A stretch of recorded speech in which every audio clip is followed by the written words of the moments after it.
이제 주일은 또 첫 번째 말씀 같이 나눕니다. 여러분들 만나서 반갑고 복된 은혜가 있습니다. 주님께서 주실 은혜를 우리들이 기대하면서 말씀을 좀 나누었으면 좋겠습니다.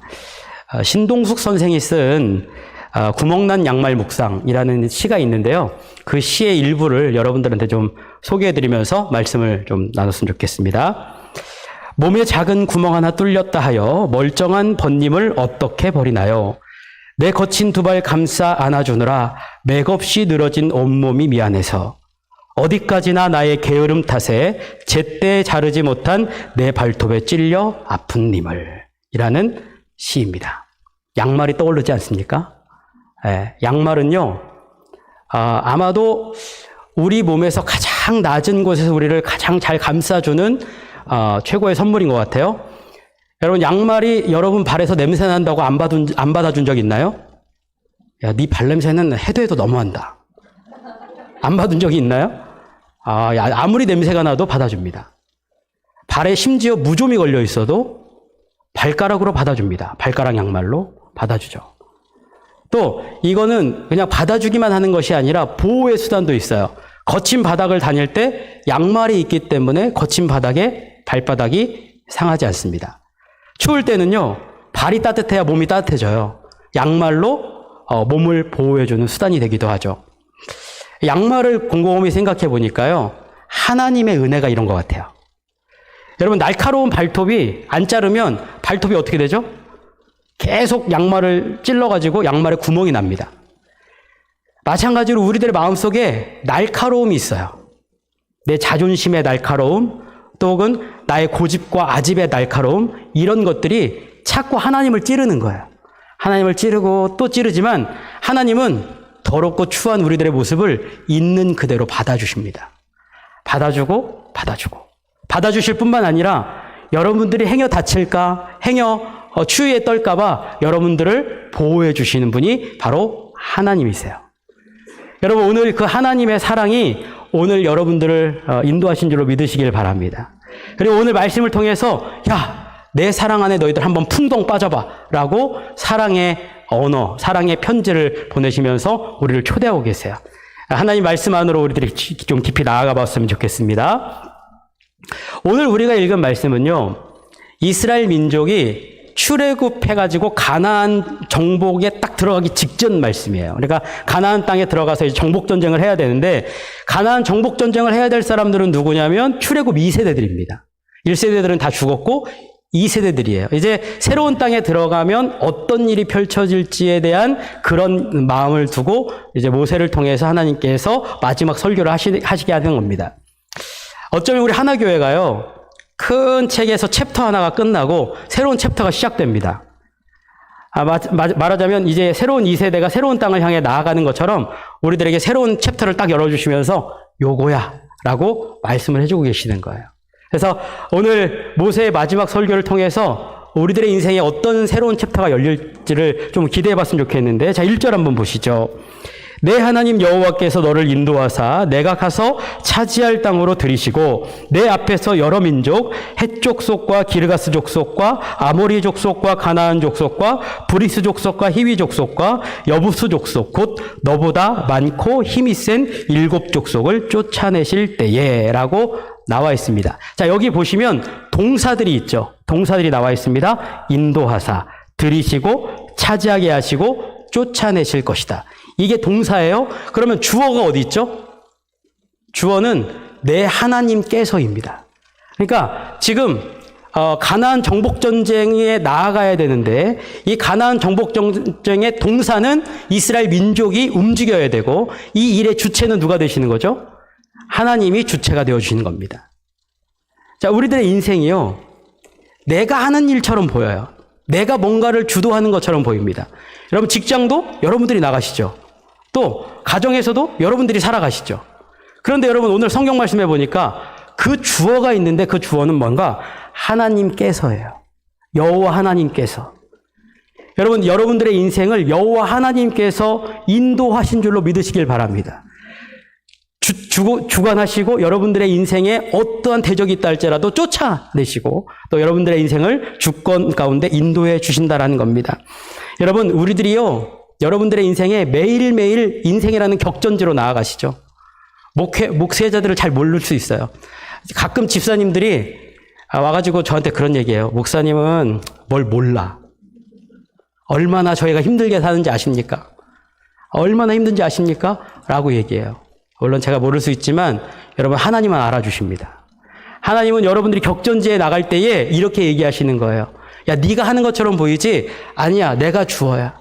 하나님께서 여러분들을 인도해 주신다고요. 여러분, 이 하나님의 주어 되심을 인정하시기를 주님의 이름으로 축복합니다. 자, 그래서 여기 보니까 여기에 언급된 부족들의 이름이 참 눈에 가는데요. 여기 언급된 부족들의 이름이 아마도 그 당시 고대 중동 지방의 사람들이 강성하다 소문난 족속들이 쭉 열거가 되어 있는 거예요. 그래서 거기에 특징으로 딱 보니까 뭐라고 얘기하고 있냐면 너보다 많고 힘이 센 족속이에요. 그러니까 이스라엘 민족이 고대 중동이라는 그 사회 안에 딱 들어가려고 준비하고 있는데 거기에 누가 기다리고 있냐면 이미 자리 잡고 있는 맹주들이 기다리고 있는 겁니다. 여러분, 이 맹주들을 생각해 보면요, 이 사람들은 이미 자리를 잡고 있어요. 그러니까 선점하고 있다라는 거죠. 선점하고 주도권을 쥐고 있고 이미 기후에도 적응돼 있고 견고한 수비시설을 갖추고 있어요. 싸우면 40년 동안 방랑하던 이스라엘 민족이 이길까요? 아니면 이미 자리 잡고 있는 맹주들이 이길까요? 맹주들이 이기죠. 이 맹주들이 이기는 게 당연한 일입니다. 그런데 그 장벽들이 눈앞에 있는데, 자, 여러분, 거기에 있는 그 맹주들을 하나님께서 뭐라고 표현하냐면 7 족속을 쫓아내신대요. 여러분, 이 성경에는요, 숫자가 굉장히 중요한데, 여기 보니까 많은 족속이 있었을 텐데, 몇 족속만 딱 언급했죠? 7. 그러니까 7이라는 숫자가 중요한데, 7은 완전수예요. 인간이 무너뜨릴 수 없는 완벽한 어떤 요새를 갖추고 있는 그런 진영을 지금 보여주고 있는데, 인간의 힘으로 되지 않을 것처럼 보이는 장벽들이 있습니다. 여러분, 인생 살아가다 보면요, 건강 문제, 사업의 문제, 또 여러 가지 경제적인 문제, 나의 인생에 펼쳐지는 문제들이 절대로 무너지지 않을 것 같은 견고한 장벽처럼 보이는 것들이 분명히 있습니다. 그런데 여러분, 기억하셔야 될 게 있습니다. 이스라엘 민족이 가나안 땅에 가서 전쟁할 때에 이 전쟁은 칼과 창으로 하는 전쟁이 아니에요. 힘과 권력으로 하는 전쟁이 아닙니다. 이 전쟁은 누구에게 속했다고요? 하나님께 속했다. 그래서 여러분, 아주 유명한 구절 있죠. 사무엘상 17장 47절 말씀해 보면 또 여호와의 구원하심이 칼과 창에 있지 아니함을 이 무리에게 알게 하리라. 전쟁은 누구에게 속했다고요? 여호와께 속한 것인즉 그가 너희를 우리 손에 넘기시리라. 아무리 강성하다 할지라도요, 여러분 눈앞에 문제가 너무 견고해 보여서 무너지지 않을 것처럼 보여도요, 여호와 하나님께 전쟁은 속해 있습니다. 내가 여호와 하나님께 모든 걸 맡기며 나아갈 때에 나의 인생의 문제는 주님께서 해결하신 줄로 믿으시기를 주님의 이름으로 축복합니다. 여러분, 임진왜란 당시에 경상우수사 배설이라는 사람이요, 싸우다가 배 12척 남겨놓고 도망갑니다. 그런데 그 배 12척이 누구 손에 딱 붙들리게 되죠? 그 유명한 이순신 장군의 손에 딱 붙들려서 우리 영화 장면에 여러분들이 아는 대사, 신에게는 아직 몇 척이 남아있다고요? 12척이 남아있사옵나이다. 그래서 이순신 장군의 손에 붙들린 12척의 배로 엄청난 군대를 이기는 기적적인 승리가 이루어집니다. 여러분, 저한테 몽땅 연필이 주어져요. 제가 몽땅 연필로 이것저것 쓰면요, 개발 세발입니다. 그런데 그 몽땅 연필이 섹스피어에게 딱 잡히면요, 그 몽땅 연필로 로미오와 줄리엣이라는 엄청난 예술 작품이 나오게 되어 있습니다. 큰 바위가 있어요. 큰 바위가 미켈란젤로의 손에 딱 붙들리는 순간 다윗상으로 변하게 되어져 있습니다. 이 세상에 여러분 지나가다 보면 꽃 색깔이 똑같은 게 하나도 없어요. 나무가 똑같은 모양의 나무가 하나도 없습니다. 하나님은 엄청난 디자이너이세요. 예술가이십니다. 우리들의 인생에 여러분, 제가 앞에서 보니까요, 얼굴이 똑같으신 분이 한 분도 안 계세요. 다 그냥 얼마나 멋지게 만들어 놓으셨는지 눈썹을 다 눈 위에 만들어 놓으셨어요. 여러분 생각해 보세요. 눈썹이 눈 밑에 있다고 생각해 보십시오. 비가 오면 물이 다 눈으로 들어가게 돼 있어요. 여러분, 콧구멍이 아래로 뚫려 있지 않고 위로 뚫려 있다고 생각해 보십시오. 여러분, 비 오면 다 익사하십니다. 하나님은 예술가세요. 하나님은 우리들의 인생을 신묘막측하게 만들어 놓으셨습니다. 그 하나님, 디자이너이신, 위대한 예술가이신 하나님의 손에 여러분들의 인생이 붙들린 바 되어지잖아요. 감히 기대하지 못했던 놀라운 일들이 여러분들의 삶을 통하여 일어나는 줄로 믿으시기를 주님의 이름으로 축복합니다. 오늘 이스라엘 민족에게 하나님께서 그 약속을 하시는 거예요. 내가 주어대서 내 손에 너를 딱 붙잡아 줄 거야. 내가 인도해 줄 거야. 내가 쫓아내 줄 거야. 라고 말씀을 하십니다. 자, 이 말씀을 모세가 전하고 나서 갑자기 모세의 눈이 또렷해지기 시작하면서 눈이 쫙 커졌어요. 그리고는 목소리를 쫙 높입니다. 그러면서 2절 말씀을 전하는 겁니다. 내 하나님 여호와께서 그들을 내게 넘겨 내게 치게 하리니 그때에 너는 그들을 진멸할 것이라. 그들과 어떤 언약도 하지 말 것이요 그들을 불쌍히 여기지도 말 것이며. 이 말씀을 들으니까요, 갑자기 제가 좀 무서워졌어요. 모세가 저한테 눈을 부릅뜨고 있는 것처럼 느껴져요. 왜냐? 내용을 보니까 내용이 심상치 않습니다. 뭐라고 얘기했냐면 내 하나님 여호와께서 그들을 내게 넘겨줄 텐데 그들을 어떻게 하라고요?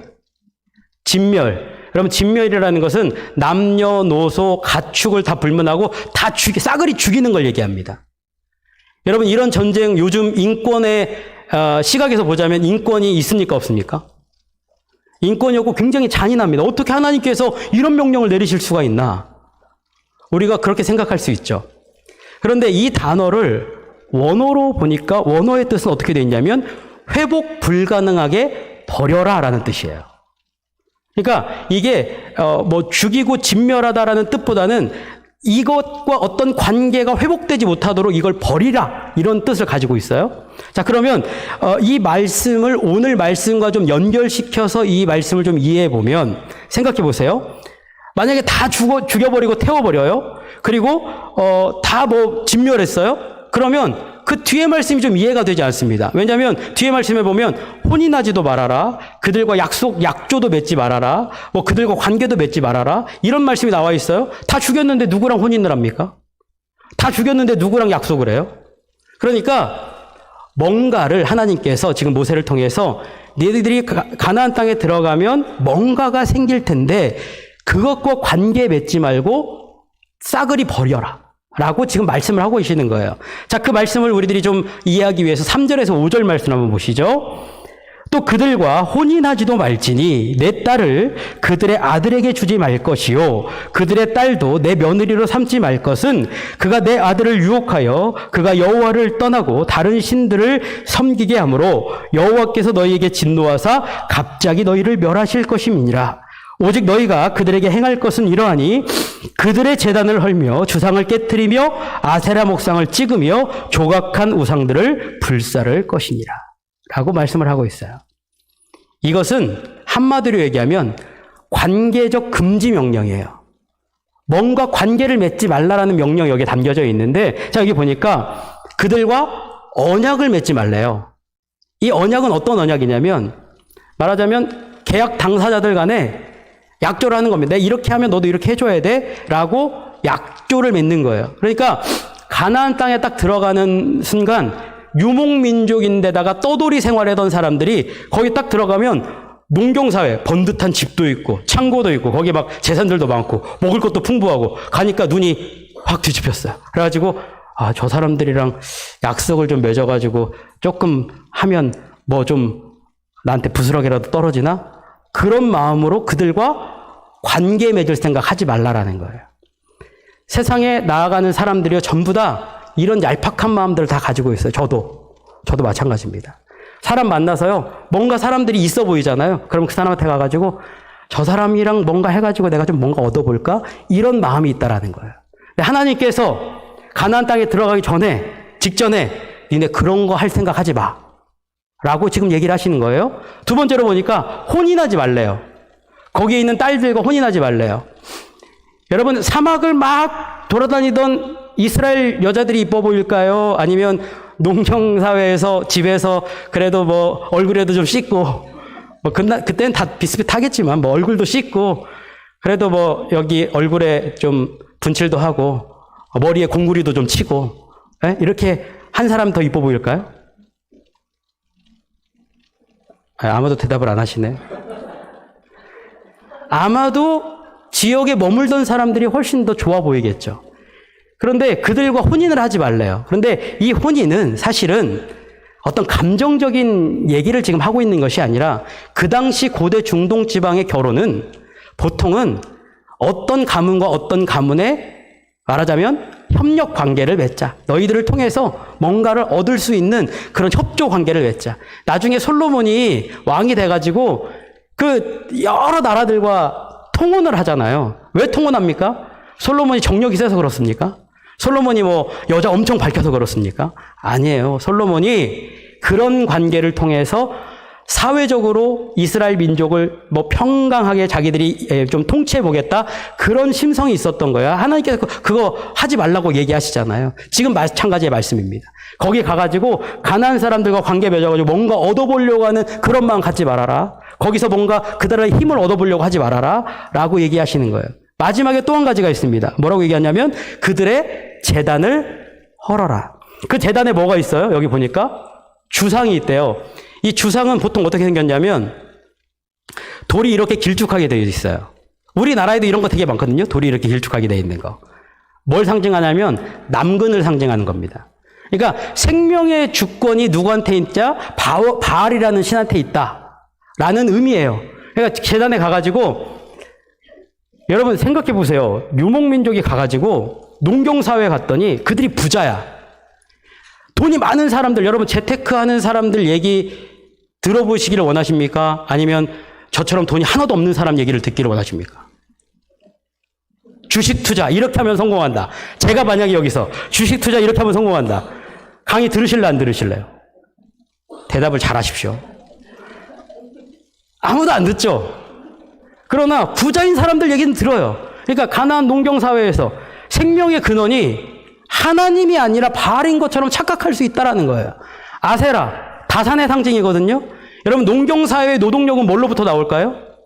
자식으로부터 나오는 거예요. 그러니까 자식 많이 얻으면 노동력 풍부해지죠. 그리고 생명의 주권자 바알이 막 주권하는 것처럼 보이니까 다 부자 됐네. 나도 저 사람들처럼 살아봐야 되겠다. 그런 거 생각하지 말라라는 거예요. 어쩌면 우리 인생이랑 너무 똑같지 않습니까? 우리가 현대를 살아가면서 우리 눈을 현혹한 것들이 굉장히 많아요. 돈이 여러분들 눈을 현혹합니다. 사람들과의 관계가 여러분들의 눈을 현혹해요.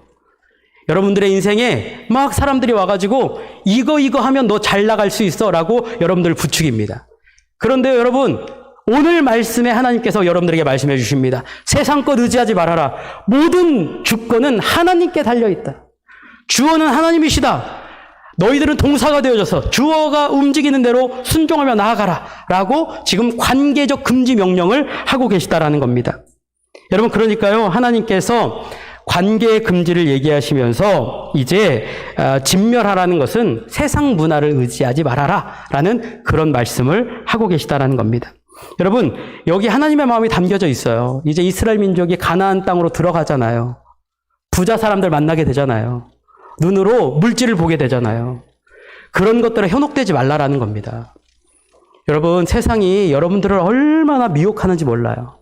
여러분, 이 미혹함은요, 집요합니다. 내가 생각한 것 이상으로 집요해요.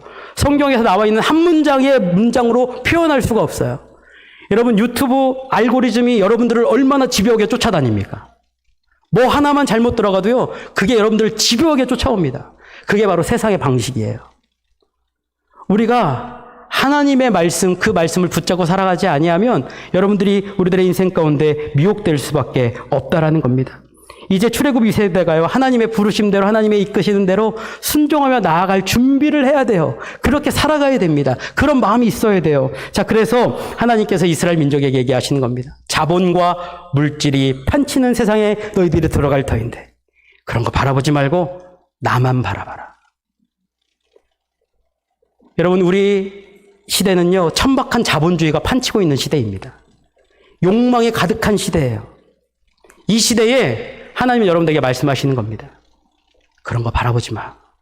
여호와 하나님 말씀을 붙잡고 여호와 하나님 한 분의 인도하심을 바라보며 살아가라고 오늘 우리에게 말씀하신 줄로 믿으시기를 주님의 이름으로 축복합니다. 우리들의 인생이 주님께 달려있음을 인정하십시오.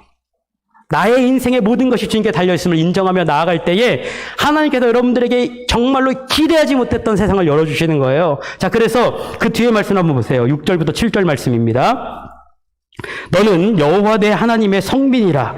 내 하나님 여호와께서 지상 만민 중에서 너를 자기 기업의 백성으로 택하셨나니 여호와께서 너희를 기뻐하시고 너희를 택하심은 너희가 다른 민족보다 수요가 많기 때문이 아니니라. 너희는 오히려 모든 민족 중에 가장 적으니라. 여러분, 하나님께 인생을 맡겨드리면 하나님께 인생을 맡긴 사람들을 어떻게 대하시는가에 대한 얘기가 나와 있는데, 하나님께서 하나님께 인생을 딱 맡기면 그 사람을 택하시겠대요. 그 사람을 구별하시겠대요. 그러니까 여러분, 오늘 내가 목사님도 새로 왔다는데 한번 가서 볼까? 내가 예배 그래도 2부 예배는 드려야지. 예배 드릴까? 해서 내가 결정해서 나온 것이 아니라, 여러분 오늘 이 자리는요, 여러분들이 선택받아서 구별돼서 이 자리에 나오신 줄로 믿으시길 바랍니다. 내가 그런 사람으로 부름받은 거예요. 자, 그래서 하나님께서 구별된 존재를 선택하셨는데 그 선택의 이유가 7절에 나와 있잖아요. 7절 말씀에 보시면 여호와께서 너희를 기뻐하시고 너희를 택하심은 너희가 다른 민족보다 수요가 많기 때문이 아니니라. 너희는 오히려 모든 민족 중에 가장 적으니라. 이스라엘 민족을 선택하신 이유가 숫자가 많아서가 아니래요. 여러분, 우리가 숫자에 얼마나 미혹함이 많습니까?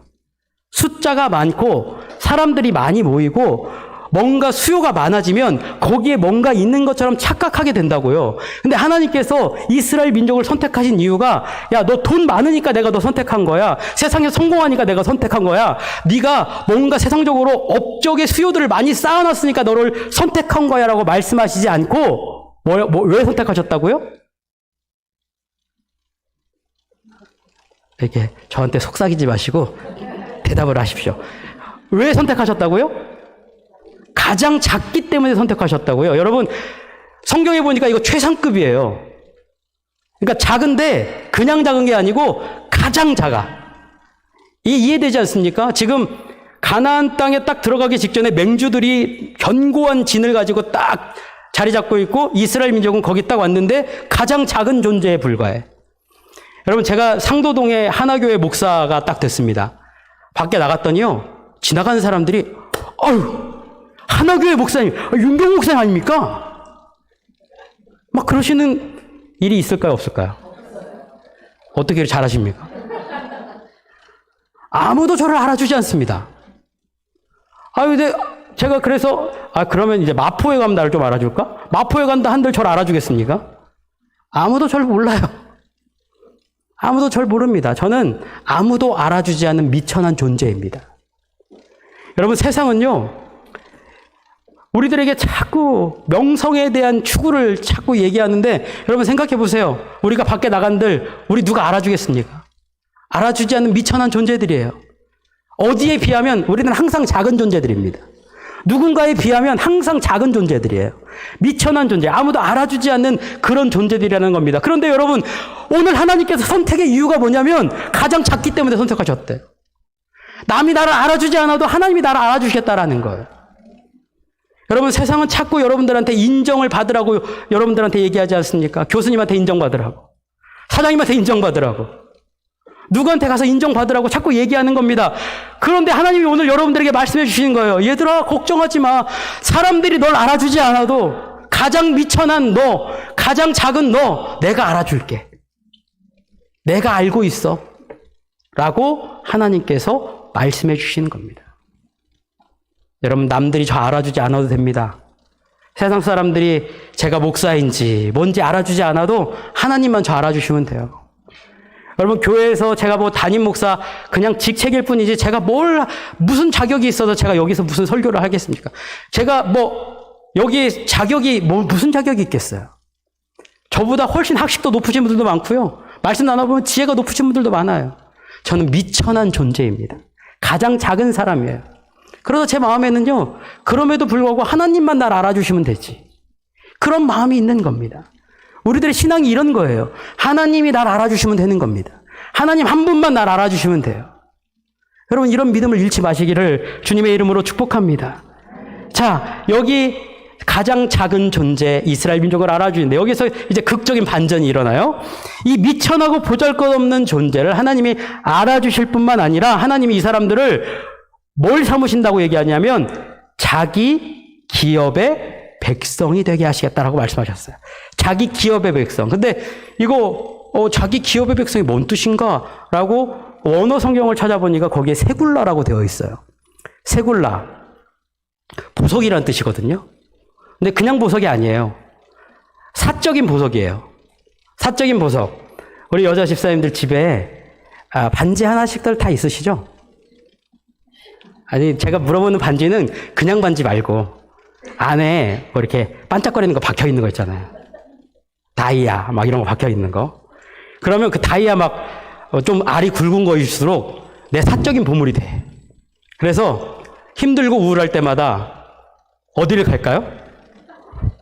내 사적인 보물이 있는 곳에 가가지고 그걸 꺼내보고 또 꺼내보는 거야. 저기 가다가 무슨 S백이 있어. 나의 로망. 정말 영롱하지 않니? 저 빛깔을 봐. 너무 이쁘지 않니?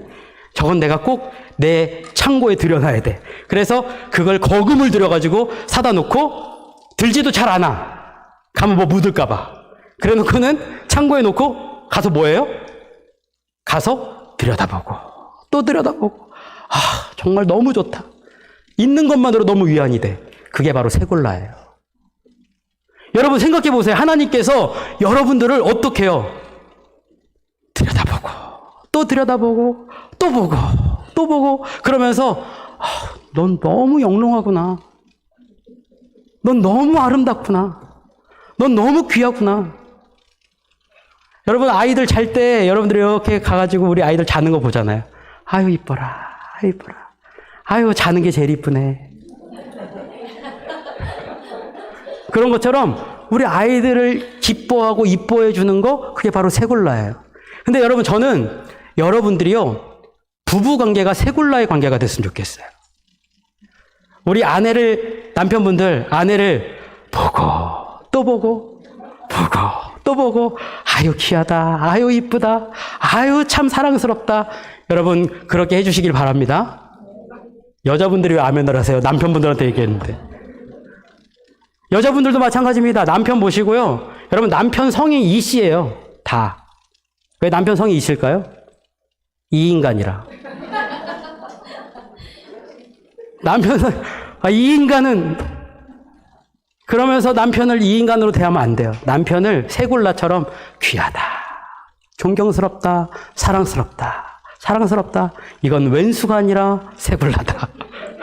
얘기를 해주시는 거예요. 여러분 하나님께서 여러분들을 그렇게 사랑해 주신다고요. 그렇게 봐주신다고요. 하나님께 모든 걸 맡기면 선택하실 뿐만 아니라 여러분들의 인생을 보고 또 인정해 주시고 또 귀하게 여기시는 그 세골라의 은혜가 여러분들의 인생 가운데 임하게 된다고요. 하나님께 모든 걸 맡기시길 바랍니다. 세상 어디 가서 이런 대접을 받을 수 있겠습니까? 세상 어디 가서 여러분들을 이렇게 귀하다고 얘기 들을 수 있는 그런 순간들이 찾아오겠냐라는 거예요. 여러분 하나님께서 이제 이루실 역사를 이 귀하다 얘기하는 이 인생들을 통해서 하나님이 일하시는 겁니다. 하나님의 일하시는 방식은요. 하나님이 주어 되시고요. 꼭 인간들을 동사로 활용하시는 거예요. 이게 하나님의 방법입니다. 여러분 이제 하나님께서 이스라엘 민족을 구원하시려고 430년 동안 노예로 있었는데 누구에게 가시떨기 나무에서 딱 나타나셨죠? 모세에게 나타나셨어요. 근데 여러분 모세에게 뿅 하고 나타나셔가지고 그때 당시에 모세가 어떤 상황이었습니까? 모세 원래요 40살 될 때까지는 어디에 살았죠? 이집트 왕족처럼 살았어요. 얼마나 발바닥이 뽀송뽀송했는지 모릅니다. 기름을 그냥 드립다 발라갖고 얼굴도 기름이 잘 흐르게 그렇게 자랐어요. 그런데 실수해가지고 광야로 나가가지고 베두인들처럼 살았거든요. 여러분 베두인들 만나보시면 발바닥이 신발처럼 딱딱하게 굳습니다. 여러분 생각해 보세요. 그 부드러운 발이 사막을 지나면서 딱딱한 발이 될 때까지 그의 마음이 얼마나 많이 무너졌을까요? 그 세월이 얼마나 힘들었을까요? 그렇게 무너지면서 자기가 자꾸 비워지기 시작하는 겁니다. 자기가 없어지는 거예요. 자기가 문드러집니다. 나의 고집과 아집이 무너지기 시작하고요. 내가 아무것도 아닌 존재로 만들어지기 시작해요. 여러분, 그랬더니 그 공간 안으로 하나님의 역사가 들어오기 시작하는 겁니다. 여러분, 우리 인생도 마찬가지예요. 여러분, 지금 고난 가운데 계신 분이 혹시 있을지도 몰라요. 어떤 분은 육신적인 어려움이 있을 수도 있고요. 어떤 분들은 경제적인 어려움이 있을 수도 있고요. 어떤 분들은 관계적인 어려움이 있을 수도 있고요. 어떤 분들은 예기치 못했던 인생의 난관과 문제를 만난 분도 계실 겁니다. 그때, 하나님이 지금 나라는 존재를 힘을 빼고 계시는구나. 내가 아무것도 아닌 존재라는 걸 인정하게 하시는구나. 그러고 나면 하나님께서 그 공간 안으로 들어오셔서 이제 하나님의 놀라운 역사를 만들어가기 시작하신다고요. 여러분, 그렇게 힘이 빠지고 나니까 이스라엘 민족을 인도할 수 있는 위대한 지도자가 모세로 바뀌게 되지 않습니까? 사도 바울을 생각해 보세요.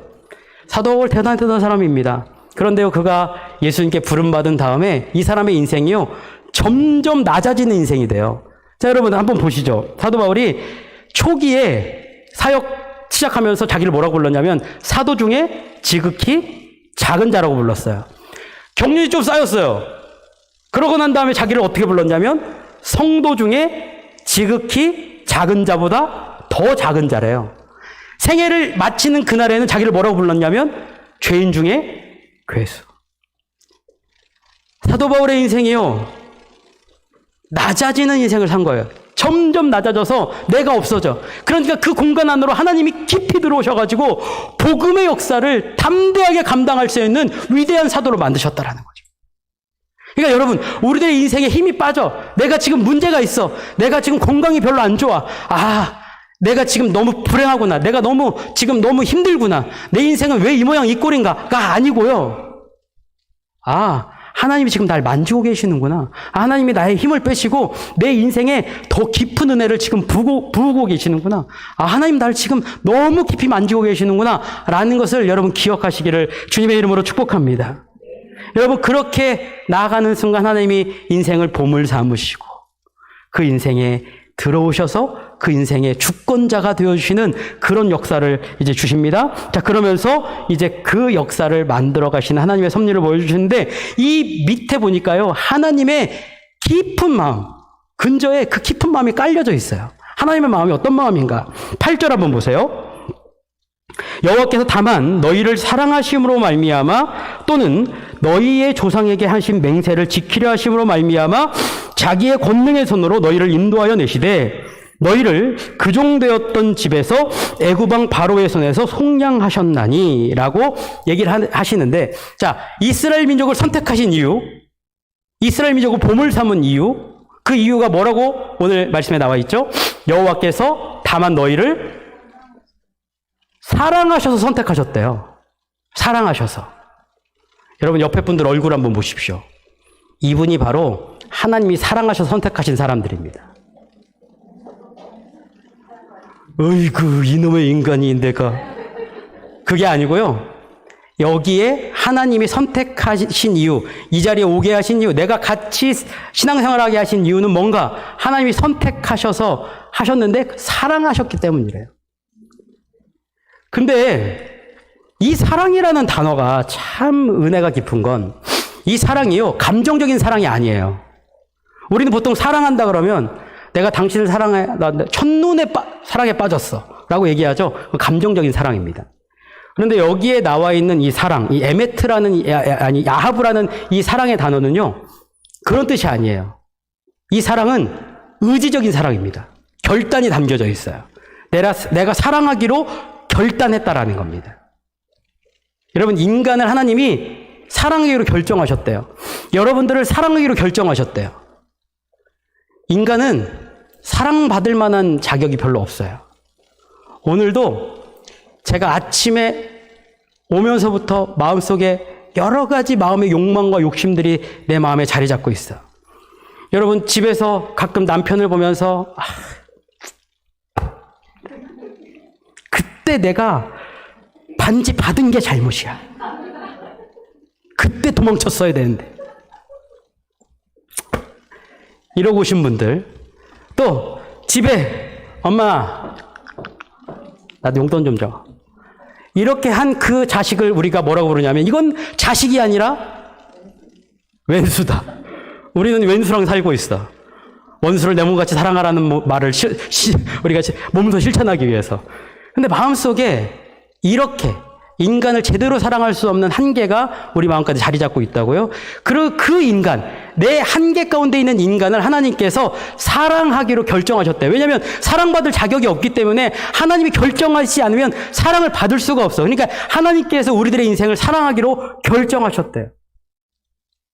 그 사랑의 최고 정점이 바로 예수 그리스도의 사랑 아닙니까? 우리를 사랑하시기 위해서 죽기까지 사랑하시기로 결정하신 은혜가 오늘 우리 가운데 임하고 있다고. 그뿐만이 아니죠. 인간의 사랑은요, 자꾸 변해요.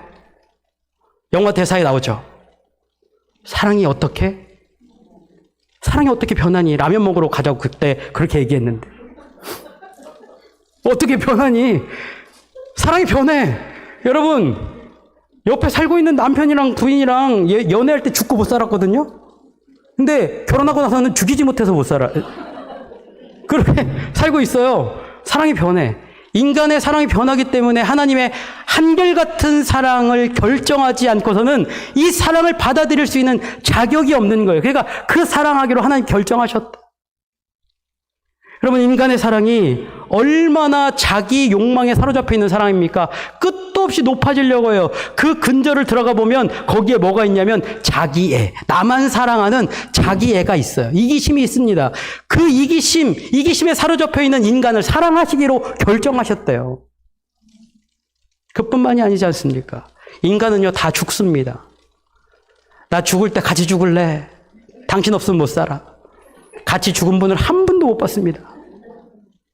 죽음 이후의 삶을 인간은 책임질 수가 없어요.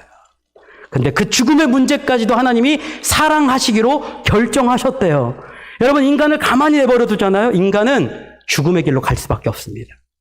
그 인간을 막아서시고 생명으로 살리시기 위하여서 하나님이 사랑하시기로 결정하신 의지적인 사랑을 오늘 우리가 받고 있다라는 것이죠. 오늘 그 사랑이 우리들 가운데 임하고 있습니다. 그 깊은 사랑이 우리들 가운데 임하고 있다는 것입니다. 그런데요, 여기 이 하나님의 사랑이 얼마나 깊이가 넓고 놀라운지 이루 말할 수가 없어요.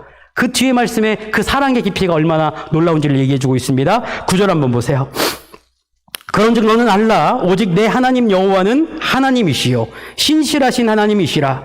그를 사랑하고 그의 계명을 지키는 자에게는 천대까지 그의 언약을 이행하시며 인애를 베푸시되라고 나와 있습니다. 자, 여기에 신실하심과 인애라는 아주 중요한 두 단어가 나와 있는데요. 나중에 제가 인애라는 이 헤세드라는 말씀은 나중에 좀 전해드리겠습니다. 이거 뭐 얘기를 하려면 너무 기니까 헤세드는 제쳐놓고 오늘 우리가 좀 집중해서 보기를 원하는 것은 신실이에요. 신실함.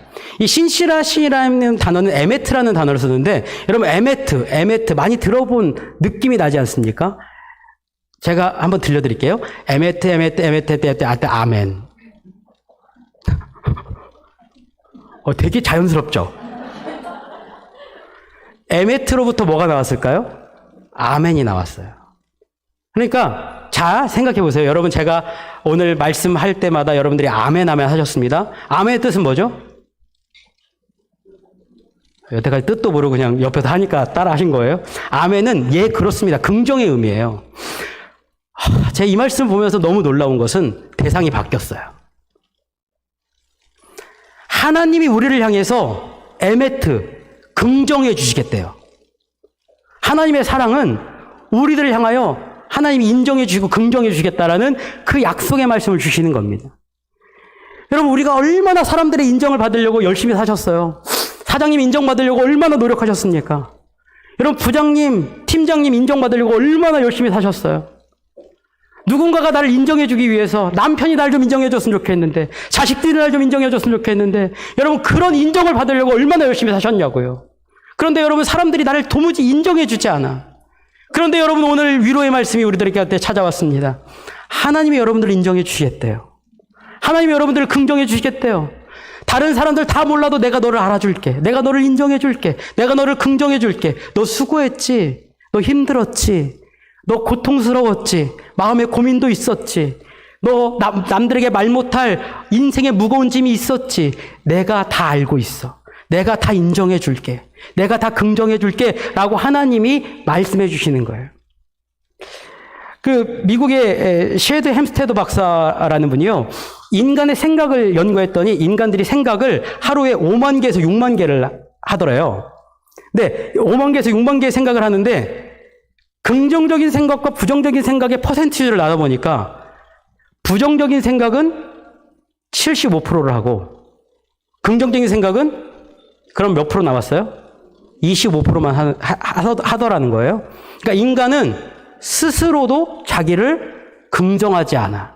계속 가만히 놔두면 부정적인 생각으로 인생을 자꾸 몰아가게 돼 있다고요. 그런데 하나님께서 오늘 그런 인생을 딱 막아서시고 내가 널 긍정해줘 버릴 거야. 내가 널 인정해 줄 거야. 내가 널 에메트. 내가 널 인정해 줄 거야. 라고 말씀해 주시는 겁니다. 여러분, 이 하나님께서 우리들을 긍정해 주시고 인정해 주신 순간 우리들의 인생의 차원은 완전히 달라지는 거예요. 이제는 사람들의 인정 따위는 아무것도 아니야. 하나님이 나를 인정해 주시니까. 하나님이 나와 함께 해주시고 나에게 얘기하신 내가 널 사랑하기로 결정했고 널 인정해 줄 거야 라고 말씀하시는데 그게 뭔 다른 사람의 인정이 뭐가 필요하겠어요. 그러면요 당당해질 수 있어요. 어깨 필 수 있습니다. 세상 사람들 잘 몰라줘도 하나님 나 인정해 주시는데 여러분 어깨 좀 피세요. 얼굴 좀 빛받으러 온 사람처럼 표정 짓지 마시고요. 여러분 하나님 날 인정해 주시는데 여러분 환하고 행복하게 살아가십시오. 하나님이 여러분들과 함께 해주시겠대요. 그렇게 인정해 주시겠대요. 그런데 제가 이 말씀 묵상하다 보니까 자꾸 신약에 있는 어떤 한 말씀이 제 머릿속을 계속 찾아와요. 탕자의 비유라고 얘기하는 원래의 뜻으로 따지자면 기다리시는 아버지의 비유. 이 이야기를 보면 거기에 아버지와 아들이 등장하는데 둘째 아들이 아버지한테 얘기했어요. 아버지 저한테 주실 유산 미리 좀 주십시오. 이 얘기는 그 당시의 문화로 따지자면 아버지 빨리 죽으십시오. 죽고 그 유산 빨리 내놓으십시오. 라는 얘기랑 똑같은 얘기예요. 그렇기 때문에 이스라엘 민족이 아버지의 유산을 먼저 달라고 한 사람이 다시 마을에 찾아왔을 때는 무조건 돌로 쳐서 죽이게 되어져 있습니다. 그러니까 그런 죄를 저지르고 아들이 나갔어요. 그런데 이 나간 아들을 아버지가 어떻게 했어요? 맨날 기다려. 이 아들이 올까봐 계속 기다립니다. 동구 밖을 계속 쳐다봐요. 왜 그럴까요? 혹시라도 누가 다른 사람이 먼저 발견하면 돌에 맞아 죽을 수 있으니까 이 아버지가 그 아들을 기다리는 겁니다. 언제 올까? 저제 올까? 그제 올까? 계속 기다리면서 거기만 바라보고 있어요. 사람은요, 관심 있는 것만 보입니다. 관심 있는 것만 듣습니다. 이걸 일컬어서 칵테일 파티 효과라고 얘기하는데 보통 부정적인 의미로 써요. 그런데 이걸 긍정적인 의미로 쓰면 이런 거죠. 저희가 3층에서 예배 드려요. 2층에서 만약에 아기가 울어. 그런데 여기 어머니들이 계시잖아요. 그 울음소리가 누구 애인지 알까요, 모를까요? 알아요. 어머니들만 아십니다. 왜 그럴까요? 나에게 관심 있는 것만 들리기 때문이에요. 나에게 관심 있는 것만 보이기 때문입니다. 오늘 이 아버지가요, 저 동구 밖에서 어슴풀의 새벽에 아무것도 잘 보이지 않는데 어떤 실루엣이 보이는데 알아차렸어요. 자기 아들이라는 것을. 관심이 있으니까 거기를 향해서 맨발로 달려나가요. 여러분 정말 성경이 극적으로 표현해 놓지 않았습니까? 이 아버지가 누가 막 그 아들을 죽일까봐 막 달려나가는 거예요. 아들의 이름을 부르면서 아마도 그 아들 이름이 경묵이었나 봐요. 경묵아! 그러면서 막 달려나가는 겁니다. 누가 혹시 죽일까봐 그 아들을 막 달려가서 그 아들을 꽉 끌어안고 누구도 이 아들을 죽일 수 없어. 그리고 이 아들을 꽉 끌어안은 다음에 자기 집으로 데리고 가는 겁니다. 여러분 이 장면을 아주 아름답게 그려놓은 그림이 있는데 그 그림이 바로 렘브란트가 그려놓은 탕자의 귀향이라는 그림입니다. 이 그림에 보면요. 아버지를 늙은 노인으로 그려놨습니다. 그런데 이 늙은 노인은요. 눈이 멀어 있습니다. 눈물로 눈이 짓물러가지고 눈이 떠지지가 않아요. 아마도 아들을 기다리고 눈물을 흘리다가 눈이 짓물러서 눈이 완전히 짓물러버린 겁니다. 그리고 이 손을 보니까요. 한 손은 여자 손이고 한 손은 남자 손이에요. 아버지와 어머니의 손을 얘기하는 겁니다. 그런데 여기 보니까요. 그 그 탕자의 어깨에 이 손이 딱 올라가 있습니다. 이 그림에 나와 있지 않지만 아마도 아버지가 흐느끼는 마음으로 이 돌아온 아들이 너무 감격스러워서 아마도 부르르 떨고 있지 않았을까. 이 아들의 어깨에 손을 얹고 이 아버지가 아들을 위해서 아들의 고통을 같이 느끼면서 아들이 방황했을 그 방황의 세월을 같이 느끼면서 이제 눈물을 흘리고 있는 거예요. 제가 생각을 해보니까요, 이 아버지의 손은 한 번도 아들의 어깨에서 내려온 적이 없었던 거예요. 아들이 멀리 떠나 있을 때에도 아들의 어깨를 항상 생각하면서 그 어깨에 한 번도 들이지 않았던 그 손길을 올려놓고 그 아들을 끊임없이 기다리고 긍정해주고 아들만 오면 내가 받아줄 거야 라는 그런 마음으로 그 아들을 기다리고 있었던 거예요. 마치 양말처럼, 모든 걸 다 받아주는 양말처럼 그 받아줌으로 지금 이 아들을 받아주고 있는 거죠. 여러분, 여러분들의 인생도 마찬가지입니다. 오늘 하나님께서 여러분들의 어깨에 손을 다 올려놓으시고 여러분들을 받아주고 계시는 겁니다. 힘들었지, 어려웠지, 고생 많았지, 너희들의 인생에 정말로 말 못할, 남들에게 얘기하지 못할 그 어려움들이 너희들의 안에 있었지. 그런데 여러분, 지금 여러분 어깨 위에 느껴지십니까? 하나님이 손을 얹고 계시는 거예요. 내가 널 받아주고 있어. 내가 널 긍정해주고 있어. 내가 널 인정해주고 있어. 그러니까 걱정하지 마. 울지 마. 두려워 떨지 마. 라고 말씀하시면서 여러분들의 인생을 만지고 계십니다. 여러분, 세상 살기가 만만치 않아요. 각박하고 힘듭니다. 그럴 때 나갈 때에 항상 우리들의 마음에 누구나 자리 잡고 있는 아이들이, 내 마음에 아이가 있어요. 남들은 알지 못하지만 내 마음에 누구나 다 아이가 있어서 그 아이가 불안해하고 떨고 울면서 나 불안해, 나 힘들어라고 울고 있어요. 그런데 여러분, 오늘 하나님께서 그 인생의 궁극에 찾아오셔서 내가 손을 얹고 있어. 내가 인정해주고 있으니까 넌 걱정하지 마. 어깨 당당히 펴고 당당하게 나가. 자신감 있게 살아가. 행복하게 살아가. 내가 책임져 줄게 라고 말씀하시면서 여러분들의 인생에 동행의 역사를 허락해 주신 줄로 믿으시기를 주님의 이름으로 축복합니다. 여러분, 힘내서 나아갑시다. 힘 잃지 말고 당당하게 나아갑시다. 주님 여러분들과 함께 하십니다. 주님이 여러분들과 은혜로 함께 하신 줄로 믿고 이번 한 주간 믿음 다해 승리하는 복된 삶이 되시기를 주님의 이름으로 축복합니다.